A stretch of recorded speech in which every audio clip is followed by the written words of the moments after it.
And before that, a look behind the scenes of the Bond phenomenon. My name is Bond, James Bond. My instructions were implicit.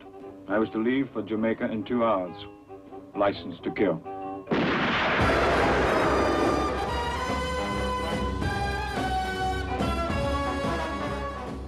"37 years ago, James Bond made the giant leap from the printed page to the British screen. Though Dr. No was produced by a Canadian, Harry Saltzman, and an American, Cubby Broccoli, the success of this film was to have a profound and lasting effect on the British film industry.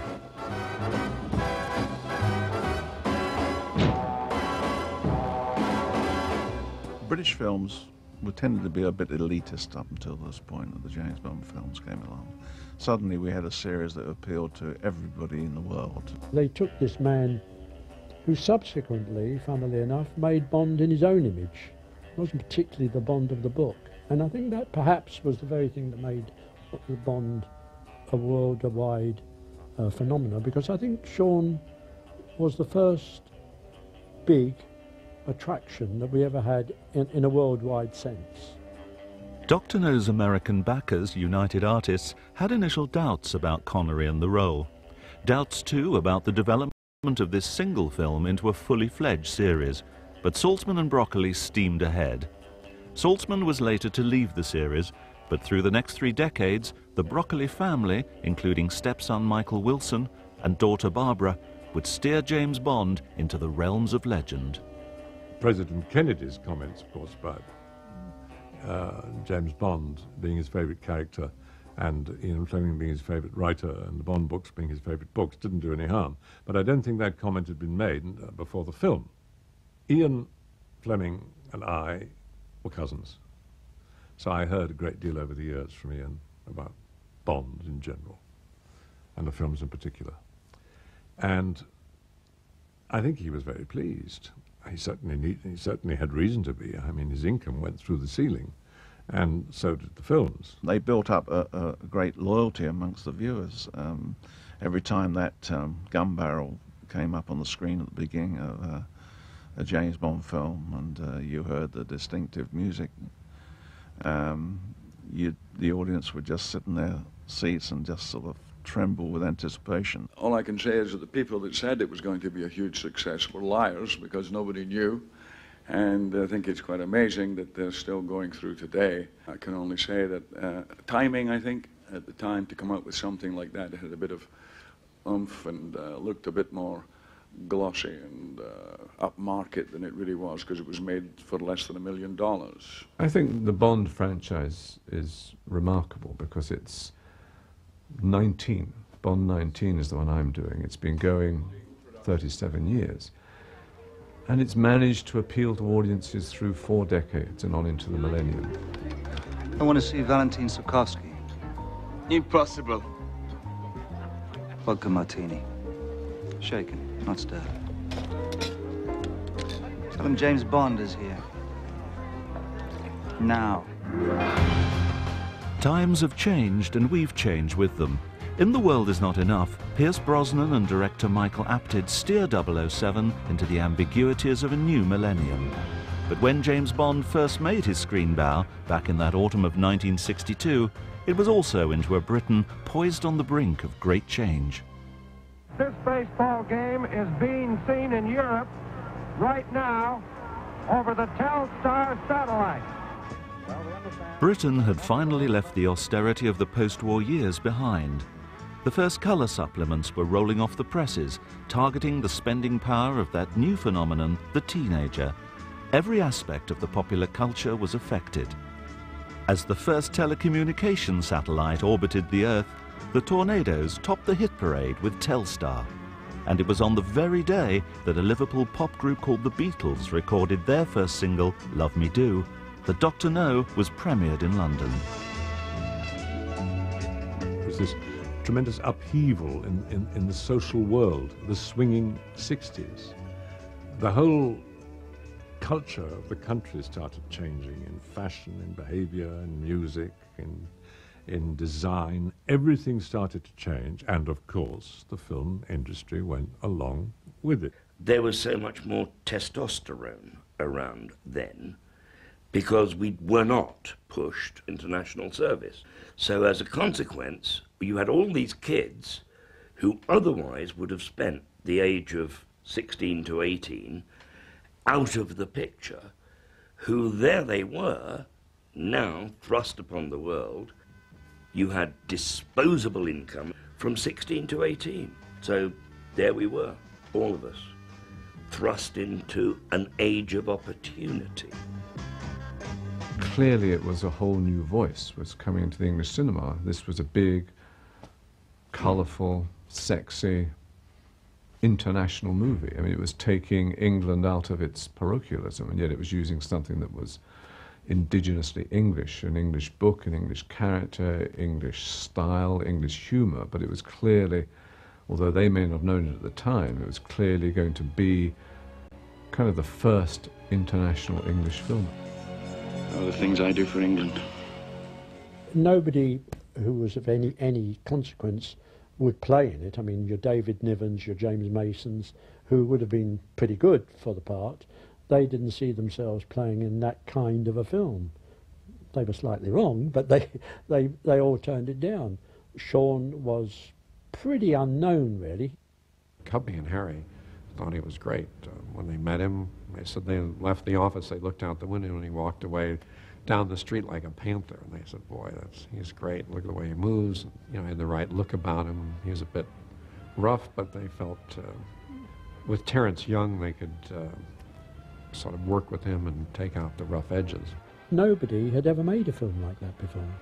In essence, a sort of, it didn't send it up, but it was a kind of tongue-in-cheek, and if you saw the rushes, you'd probably think, God, this is not very good. In fact, Cubby told me that he had a great friend who had a chain of cinemas in America.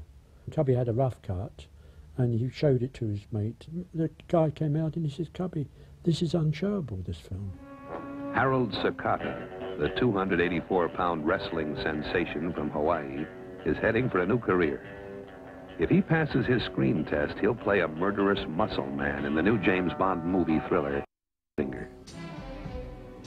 Colourful villains such as Oddjob helped its individuality, as did the distinctively sleek and sexy opening titles.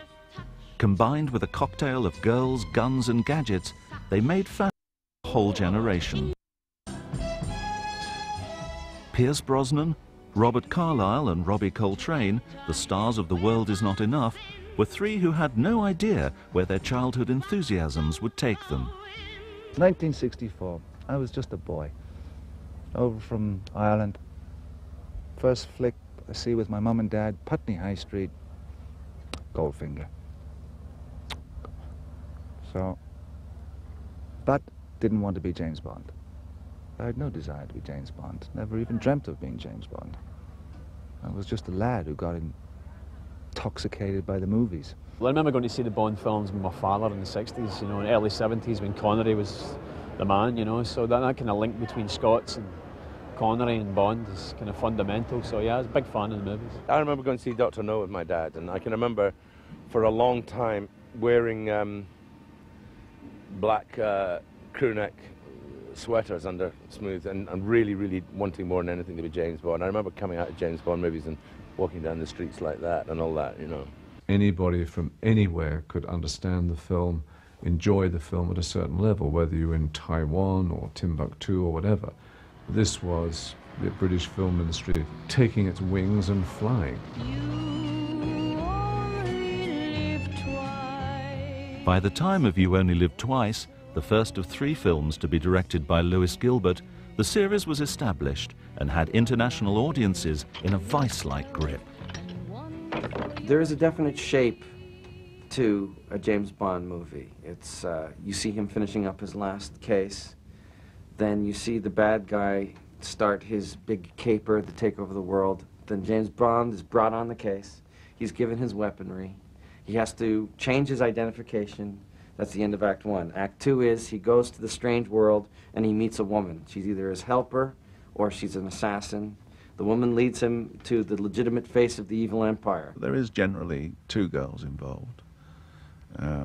There's always a baddie, a villain who also has a sidekick. There's also a second villain. They seem to be essential to have these characters, and also the timing of when they appear in the film is very important. One assassin he kills using one of his secret weapons. The second assassin, he uses the weapon that the assassin attacked him with. Then he infiltrates the legitimate face of the evil organization. Everything's going good, everything's going great. He finds out the secret plan, and just as he's about to do something about the secret plan, he's taken hostage and put into an easily escapable death situation. One of the tricky things of directing a Bond film is that, you know, you can't parody it. You know, you can't make fun of it because A, you don't want to, and B, because they only work if the characters in it are inside the story, inside what they're supposed to be doing, and aren't nudging and winking their way through it. I am familiar with how they go. I feel I could write a James Bond movie right now. I feel that it would be crappy, but I think I know the bones of that genre, that oeuvre, if you will, if you must, if you shall, and I shall.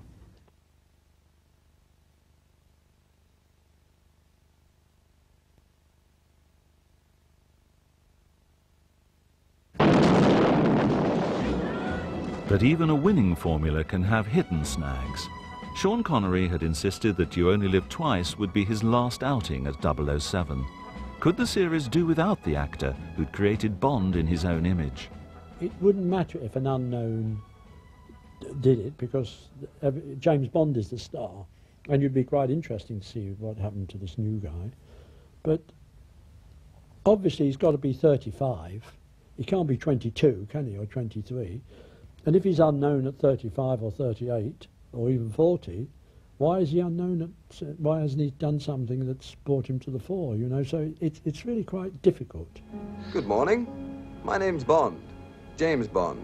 If you think you know your Bond, think again.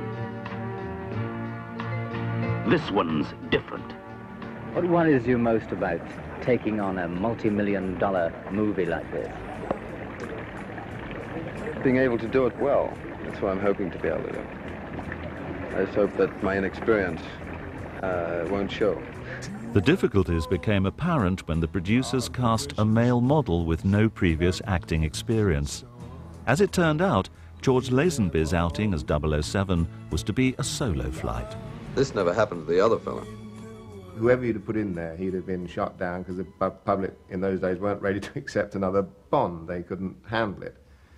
On the same token, Roger was going to be welcomed with open arms because they'd already sacrificed one, so now we're going to like the next one. I just remember Cubby and Harry being confident about recasting. Of course, they did bring Sean back for Diamonds Are Forever in 1970-71. But then it was felt that he really was not interested in pursuing it any further, and so they went with Roger.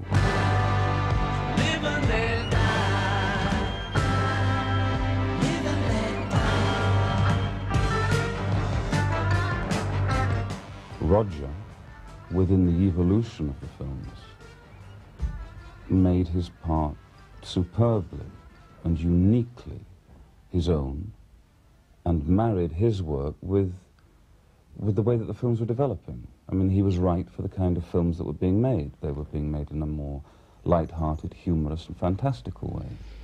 Are you quite sure I can't persuade you to stay the night? When one is in Egypt, one should delve deeply into its treasures. What Roger's good at is his light comedy, charm, very English, and so on and so forth. He was never going to be able to murder or kill somebody like Sean, because when he did it, you expected somebody to shout lunch, and the dead man would get up and push off to lunch, you know. But when Sean killed somebody, he was dead.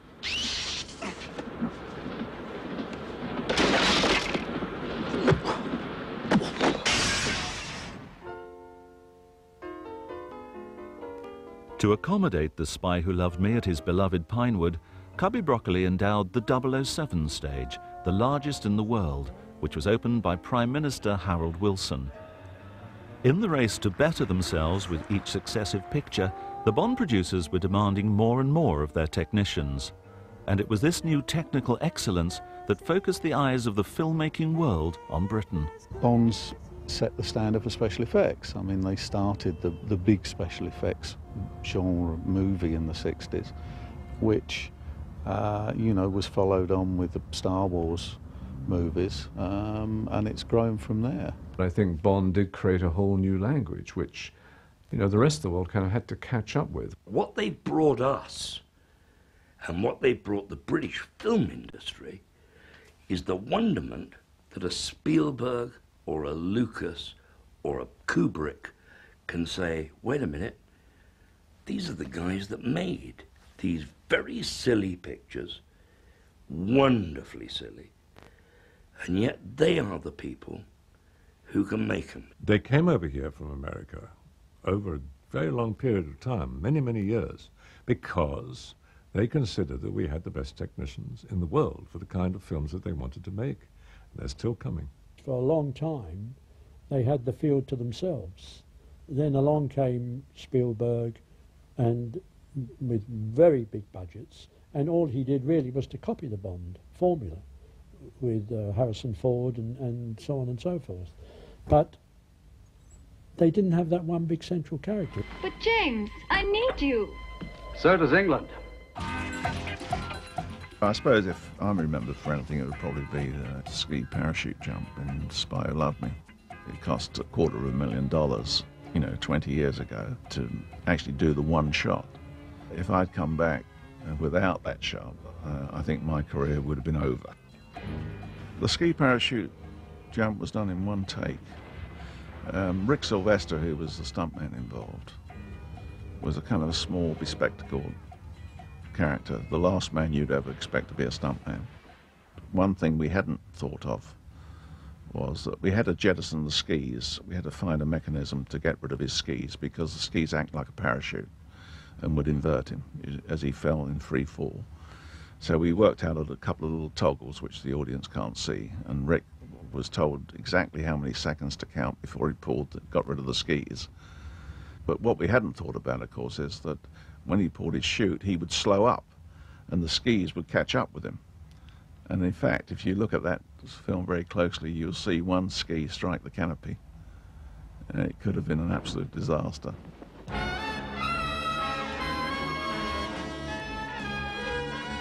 What's tough about doing a Bond now is that, you know, that we have to do action sequences that can compete against the best action sequences that the Americans are doing. But also, you know, I have to compete against the great action scenes that Bond did. I say, well, let's do a skiing sequence. Say, well, we did skiing in Bond 5, Bond 9, Bond 13, Bond 14. I think, oh my God. But the point is that Bond, in a sense, you know, was, you know, a very big innovator.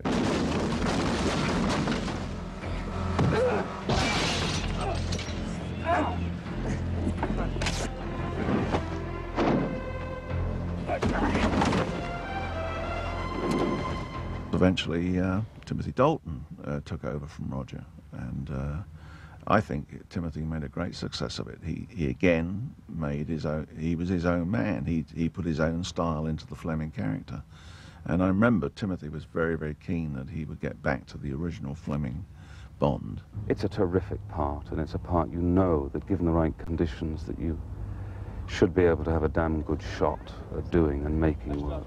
The premiere of the film is likely to be in aid of the Prince's Trust, and the royal couple wanted to know about all the stunts they will see in the finished film.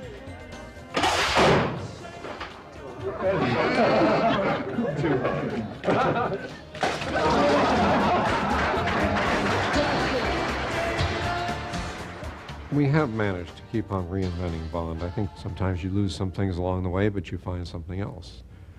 With Roger, we found a lighter touch, more humor. With Timothy Dalton, a more serious approach. With Pierce, I think we found a vulnerability, a note of vulnerability without showing weakness in the character. So with each new casting, I think there's an opportunity to reinvent the Bond character.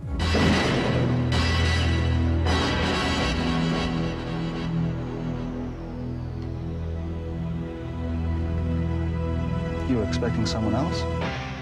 First time round was really, it was like a mission itself. It was go out there, do it, don't screw it up, get through it, deal with all the kind of anxiety that goes with it. The second time was difficult because the script wasn't well founded, and so we were always playing catch up. This time though, the third time, because of the success of the other two, you know, you come in with more confidence, more relaxation. You know what you're doing a bit more, you know what you want to do with it a little bit more.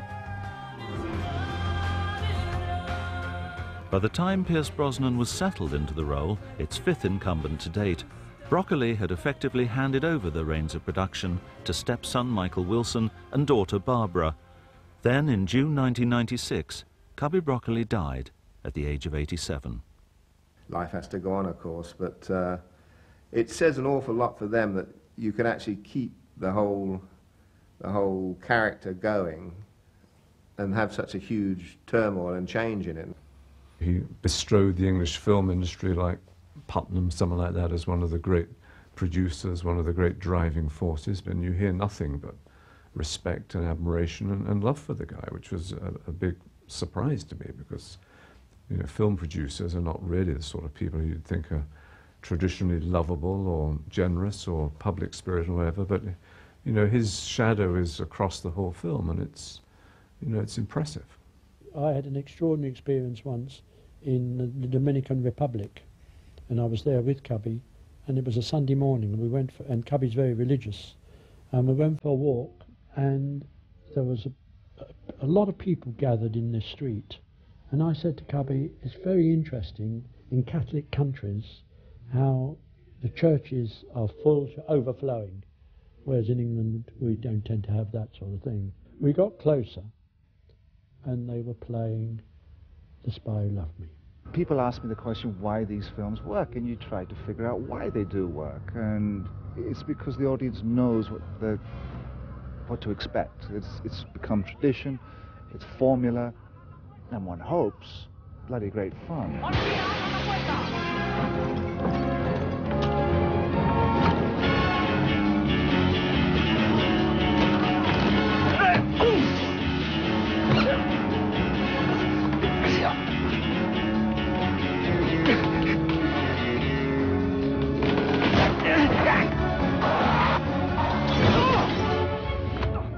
Well, everything in life is finite, so the Bonds will come to an end sometime. At least this sort of current series. But I think a fictitious character like James Bond always has potential. People will find always ways to reinvent the character. No, I can't see an end, really. No, I can't see an end. I don't know what, I mean, all matter has an ending, but when that will be, I wouldn't like to guess. All I could say is that I wish I had it. They have a special word, and the word is Bond. That will last for as long as time is imaginable.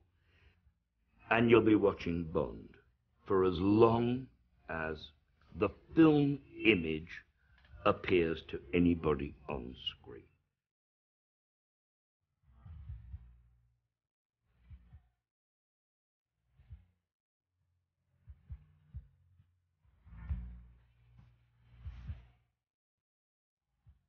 And coming up next, Sean Connery is 007 in Goldfinger.